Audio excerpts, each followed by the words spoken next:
सरिता की माँ बाजार से घर के लिए सब्जियां खरीदने गई हुई थी। सरिता रसोई का काम खत्म करके जब कमरे में आई तो देखा कि परी अभी भी वैसे ही बैठी हुई है। सरिता को गुस्सा आ गया। यह लड़की दिन पर दिन बिगड़ती जा रही है, मेरी कोई बात नहीं सुनती। परी, तुम्हें समझ में नहीं आता? मैंने कहा था ना, तैयार हो जाओ, मुझे जरूरी काम से बाहर जाना है। तुम्हारे लिए खाना बना कर रख दिया है। भूख लगे तो जब मालती आंटी काम करने आए तो उनको बता देना।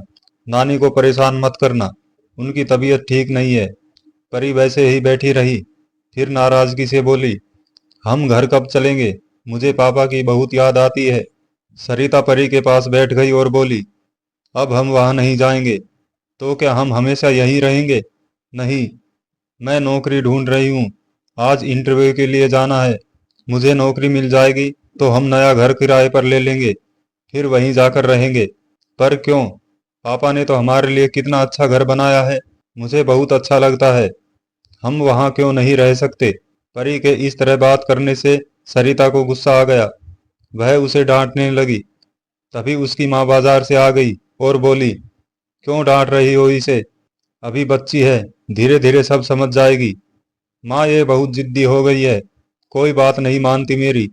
मुझे इंटरव्यू के लिए जाना है, इससे कहा था कि नहाकर तैयार हो जाओ। सुनती ही नहीं है। सरिता, तुम जाओ, मैं कर दूंगी इसे तैयार। सरिता ने घड़ी देखी, उसको इंटरव्यू के लिए देर हो रही थी। उसने परी से कहा, चुपचाप नहाकर तैयार हो जाना, नानी को परेशान मत करना। सरिता जल्दी जल्दी तैयार होकर घर से निकल गई। 4 साल पहले सरिता की शादी मनोज से हुई थी।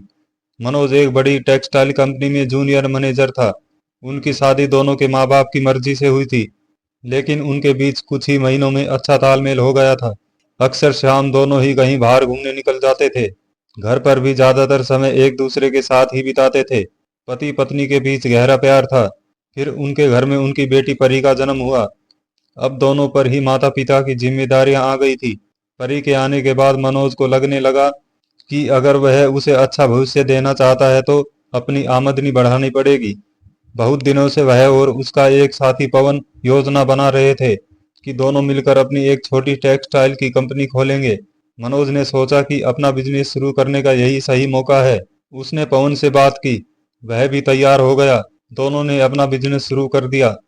शुरुआत में बिजनेस जमाने के लिए दोनों को बहुत मेहनत करनी पड़ी। मनोज अक्सर ही देर से घर लौटता था। शुरू शुरू में तो सरिता ने धैर्य रखा, लेकिन फिर रोज ही शिकायत करने लगी कि वह उसे और परी को समय नहीं देता है। मनोज ने उसे समझाया कि बिजनेस को सही तरह से पटरी पर लाने के लिए कुछ दिन उसे और अधिक मेहनत करनी पड़ेगी। बिजनेस अगर सही तरीके से चल निकलेगा तो यह उनके आने वाले कल के लिए अच्छा होगा, इसलिए वह कुछ दिन निभा ले। मनोज और पवन की मेहनत रंग लाई और उनका व्यापार चल निकला। दोनों की अच्छी कमाई होने लगी। उनके पास बहुत अधिक काम आता था। अब पहले से भी अधिक मेहनत करनी पड़ती थी। इसी बीच मनोज ने अपना एक घर खरीद लिया था। अब लोन की किस्तें भी देनी पड़ रही थी, इसलिए मनोज अधिक से अधिक काम ले रहा था। मनोज का मानना था कि अभी समय है कि वह मेहनत करके पैसे बना ले, ताकि आने वाले समय में किसी परेशानी का सामना ना करना पड़े और बाकी का जीवन सुख से बीत सके। मनोज भले ही सरिता को पहले की तरह समय ना दे पाता हो, पर वह उसकी हर छोटी बड़ी बात का ख्याल रखता था। लेकिन सरिता चाहती थी कि मनोज पहले की ही तरह उसे घुमाने ले जाया करे, शाम को जल्दी घर लौटकर उससे बातें किया करे, पर वैसा हो नहीं रहा था।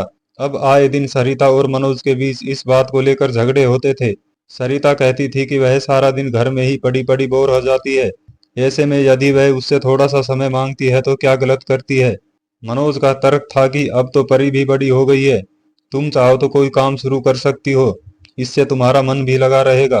पर सरिता राजी नहीं थी। एक दिन परी को तेज बुखार था। सरिता बहुत परेशान थी। उसने मनोज को फोन कर बताया कि जल्दी घर आ जाओ, परी को डॉक्टर के पास लेकर जाना है। मनोज ने कहा कि वह बस कुछ ही देर में पहुंच रहा है।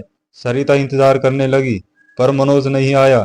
तब वह खुद ही परी को डॉक्टर के पास लेकर गई। परी को डॉक्टर को दिखाकर जब वह घर पहुंची तो अजय घर के बाहर खड़ा था। कुछ देर और रुक जाती, मैं आ ही रहा था। कितना इंतजार करती? परी बुखार से तप रही थी। मेरी कार जाम में फंस गई थी, बड़ी मुश्किल से निकल के आया हूँ। सरिता ने कोई जवाब नहीं दिया। वह परी को लेकर अंदर चली गई। उस दिन के बाद से सरिता ने मनोज से बात करना छोड़ दिया। मनोज ने कई बार उसे अपनी मजबूरी बताई, पर वह कुछ मानने को तैयार ही नहीं थी। मनोज अब उसके और परी के प्रति उदासीन हो गया है, यह बात उसके मन में घर कर गई थी। सरिता को इतनी सी बात समझ में नहीं आ रही थी कि आखिर मनोज इतनी मेहनत उसके और परी के लिए ही तो कर रहा है, पर अपने अहंकार के कारण उसे कुछ दिखाई नहीं दे रहा था। सरिता मन ही मन खुद को तैयार कर रही थी। उसने मनोज का घर छोड़ने का फैसला कर लिया। मनोज के समझाने का उस पर कोई असर नहीं हुआ। आखिर सरिता अपनी जिद के कारण मनोज का घर छोड़कर अपनी माँ के पास आ गई। वह अपने लिए एक नौकरी ढूंढ रही थी। इसी सिलसिले में आज वह बाहर गई थी। एक ही शहर में होते हुए भी सरिता और मनोज एक दूसरे से 3 महीनों से नहीं मिले थे। परी अक्सर अपने पापा के पास जाने की जिद करती थी। उसे अपने पापा की बहुत याद आती थी, इसलिए वह दिन पर दिन जिद्दी होती जा रही थी। काम वाले के जाने के बाद परी की नानी उसे कमरे में आराम करने के लिए ले गई। कुछ ही देर में वह सो गई। अचानक परी उठकर बाहर आई, कुर्सी लगाकर घर का मेन दरवाजा खोला और चुपचाप घर से बाहर निकल गई। आज उसने सोचा था कि पापा के पास जाएगी। थोड़ी देर में जब उसकी नानी जागी तो परी को घर में ना देखकर घबरा गई। उन्होंने उसे आस पड़ोस में खोजा, पर वह नहीं मिली। उन्होंने फौरन सरिता को फोन किया और परी के बारे में बताया। सरिता को याद आया कि कल रात परी गुस्से में कह रही थी कि अगर तुम पापा के पास नहीं ले जाओगी तो मैं खुद उनके पास चली जाऊंगी। यह याद आते ही उसने मनोज को फोन कर सब बताया। मनोज ऑफिस में था। वह फौरन अपने घर गया कि कहीं सचमुच परी वहां ना पहुंच गई हो, पर वह वहां नहीं थी। मनोज ने बिना समय गवाए पुलिस स्टेशन में परी के गायब होने की रिपोर्ट लिखवाई। पुलिस परी को हर जगह खोजने लगी। सरिता का रो रो कर बुरा हाल था। मनोज उसे सांत्वना दे रहा था। दोनों ही भगवान से प्रार्थना कर रहे थे कि परी सही सलामत मिल जाए। सरिता इस सब के लिए खुद को दोष दे रही थी। उसका कहना था कि यदि उसने परी के मन को समझा होता तो वह ऐसा कदम ना उठाती, और मनोज सब बातों के लिए खुद को जिम्मेदार मान रहा था। सरिता की मां ने दोनों को समझाया कि परी के मिलने पर दोनों अपना झगड़ा भुलाकर एक हो जाएं। उन्होंने परी को हर उस स्थान पर ढूंढा जहां परी जा सकती थी, पर उन्हें परी कहीं नहीं मिली। वे थक हार कर घर लौट आए। तभी पुलिस स्टेशन से खबर आई कि परी मिल गई है।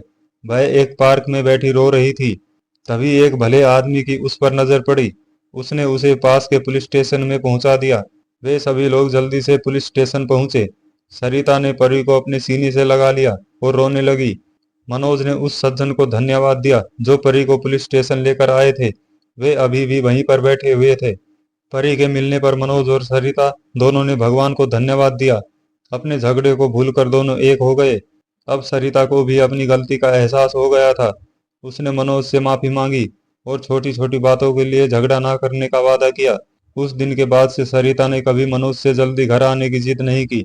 उम्मीद करता हूँ दोस्तों, कहानी आपको पसंद आई होगी। कहानी पसंद आई तो कृपया कहानी को लाइक करें और अपने दोस्तों के साथ शेयर करें। चैनल पर पहली बार आए हैं तो चैनल को सब्सक्राइब कर लें और बेल के आइकन को ऑल पर सेट कर लें ताकि अगली वीडियो की अपडेट आप तक सबसे पहले पहुंचे। धन्यवाद।